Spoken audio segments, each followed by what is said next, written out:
राजीनामा मागण्यासंदर्भात दिल्लीमध्ये आंदोलन सुरू होतं. सकाळी पहाटे वांगचूक यांचं जे आंदोलन चालू होतं, वांगचूक यांना उचलून नेण्यात आलेले हॉस्पिटलला. असं आमचा अंदाज असा होता की या फारसा दिवसात त्यांना अटक करते आणि नेमकं तसं झालं. त्याची मागणी काय होती की मनसेचा राजीनामा.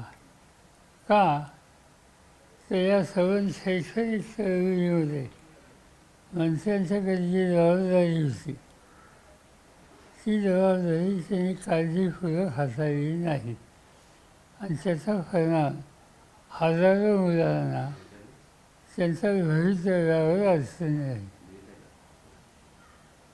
ती मागणी केली, पण केंद्र सरकार याच्याकडे लगेचची भूमिका घेत होतं. शेवटी त्याची मागणी एवढा स्पष्ट नव्हता, बाकीचे राजकीय पक्षसुद्धा त्यांच्याबरोबर उभे राहिले. काँग्रेसच्या वतीनं त्याचे प्रतिनिधी गेले, राष्ट्रवादीच्या वतीनं सुप्रियाताई गेल्या, इतर पक्षाचे लोक गेले आणि एक सामूहिक मागणी त्या ठिकाणी करत होते.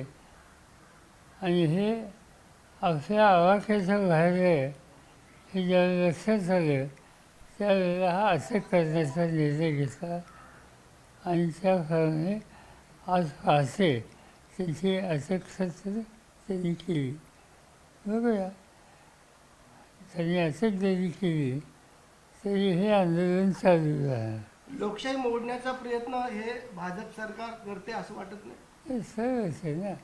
असं की मागणी जास्त होती, विद्यार्थ्यांच्यासाठी होती आणि नोटीस दिलेली होती आणि इतक्या दिवसात 20 दिवसात दिल्लीमध्ये असून कुणी भेटायलासुद्धा येत नाही.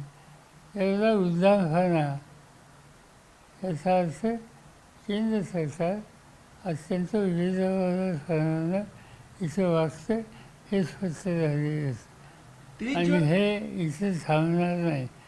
उद्या 14 तारखेला उद्या फाळवणी सुरू होईल, या विषयाने फाळवणी सुरू होईल. 30 जूनला राज्य सरकार शेतकरी कर्जमाफी करणार होते, परंतु अजून काहीतरी क्लुप्त्या आखतोय. अजूनही शेतकऱ्यांची कर्जमाफी होत नाही. आता 30 जुलैची त्यांनी तारीख घेतलेली. ठीक आहे, तारीखीची आम्ही तोपर्यंत वाद होणार आहोत. ठीक आहे, खरं म्हणजे त्यांच्या अर्थात गेल्या त्या फाळायला हव्या होत्या, पण आता त्यांनी 22 नाही कळवलं, नवीन तारीख दिली, तोपर्यंत आम्ही थांबणार आहोत. कारण आम्हाला आज का उद्या हा महत्त्वाचा प्रश्न नाही.